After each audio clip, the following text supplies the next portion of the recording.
Hey, what's going on, everyone? Joker here. Today we're going to be taking a look at a few different tech news stories. Two of them are GPU based, and the last one is concerning Intel's upcoming 8-core CPUs, which look like they're going to be releasing by the end of the year for the mainstream market. But we're going to start off, once again, I know, talking about the NVIDIA GTX 1180 or the 2080, whatever it's going to be called, Ampere Turing Volta, I don't know. Nobody knows anymore.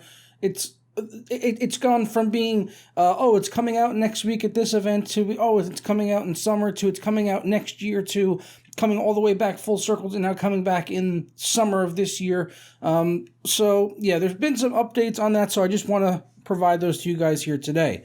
Now, Tom's Hardware over in Germany, the Deutschland, as they call it over there generally, they have posted up a story with an update where they just updated it last night, actually, where they have said that the board vendors, companies like EVGA, MSI, Asus, Gigabyte, Galax, I'm just throwing ones out there. It's no confirmation as to which actual board vendors are saying this, but according to them, they are starting to enter into the phase where they have to basically be informed by NVIDIA what they need to be doing to get ready for the launches of their products, which would line up with some other rumors that we've also heard, which would point to a launch possibly towards mid-end summer, and then actual board cards coming in around late August or September. So as I said, this is over on Tom's Hardware Deutschland, and in here they say, in the meantime, we've officially learned from some board partners that NVIDIA has already started training the relevant employees from the development departments, and since NVIDIA does not prioritize any sales training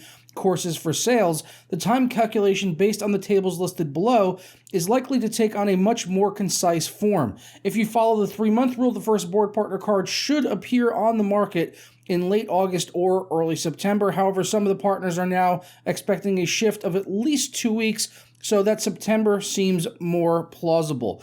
And the table they're talking about here in this is this one right here, the Bill of Materials, or the BOM as it's called, and it basically lays out all of the different steps they have to do from the time they actually have GPUs in hand to actually being able to push these cards out and start mass producing them and selling them. So they have to go through things like engineering validation tests, design validation, working samples, electromagnetic interference tests, production validation test, final BIOS, and then finally mass production and shipping. So all of this stuff does take a few months to actually do, and as he said, it could be a couple week delay actually from what they had initially thought.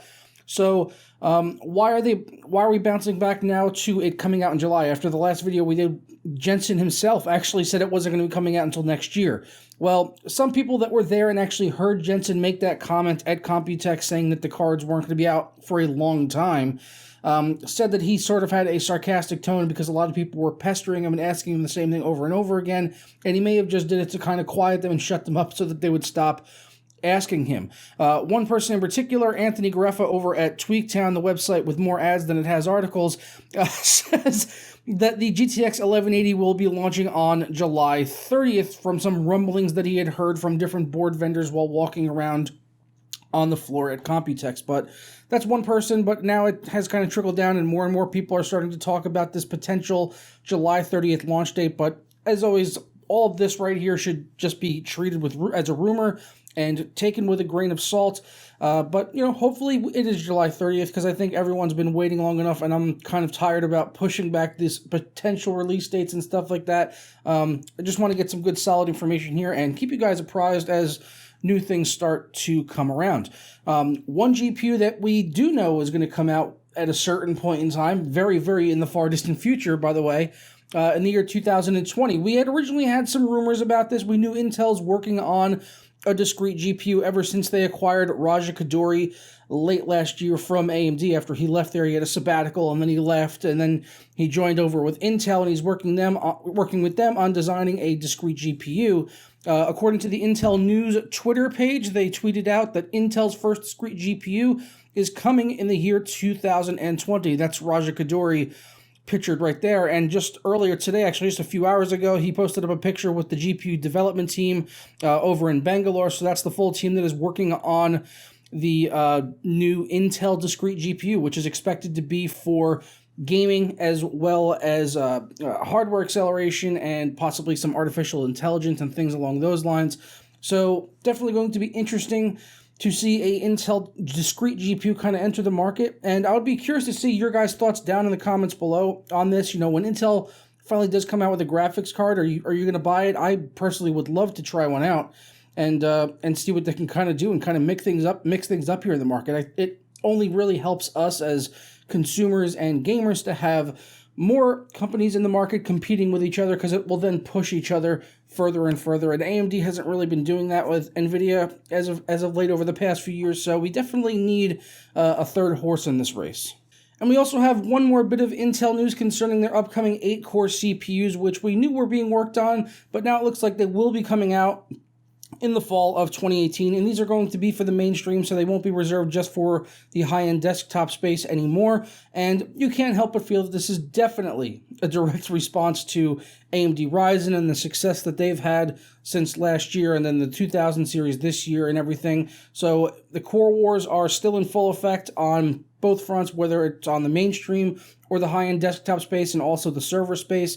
Just recently, actually, Intel said that they expected to lose a lot of ground to AMD as they have their EPYC server chips, and a lot of companies have been switching over to using those instead of Intel because they're just a hell of a lot more affordable to be able to run in their server stacks. So AMD is making a lot of strides, and they're making Intel kind of push themselves. And this is really the proof that you need when I was just talking about before, where we need competition. Intel for so long was just riding that high horse, and they just had no competition whatsoever in the CPU space because AMD was doing R&D. They were developing Ryzen, and they did a really good job with it. And now that Intel actually has some competition, they can no longer get by just throwing out a new processor every year with like an extra 100 megahertz frequency and maybe a die shrink.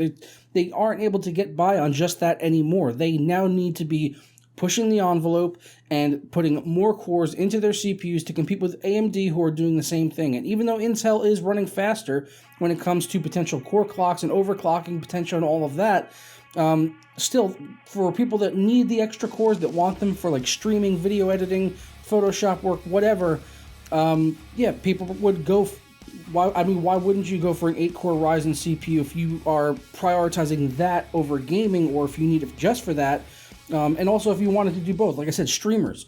If you're wanting to stream, why would you get an Intel quad-core or 6-core if you can get an AMD 8-core? It just doesn't make a whole lot of sense if that's what you're wanting to do with the processor. If you just want raw gaming performance, you want the best performance possible with a high-end GPU, then yeah, go with Intel. The higher clock speed's going to get you more frames if that's something you need. If you're playing at 4K, probably not as much of an issue. But yeah, and also it has not yet been confirmed on whether or not these are going to be shipping with the new Intel stock cooler. You know, the water chiller thing. I'm pretty sure Intel's not going to be shipping those out. But I'm going to go ahead and get on out of here, guys. Please let me know your thoughts, as always, down in the comments below on all the news here that we covered in this video. If you enjoyed it or learned something new, don't forget to drop us a like down below and help feed the algorithm. And subscribe if you're not already. And if you have been here for a while, please ring the notification bell. That way you know as soon as I upload any content to the channel. And you can possibly, you might be that guy down in the comments that says first. That could be you. If you ring that bell, you could be the guy that says first. Think about it. Think about it, man. Just, you know, think about it. All right. But I'm going to catch you guys tomorrow for another video. It's all right.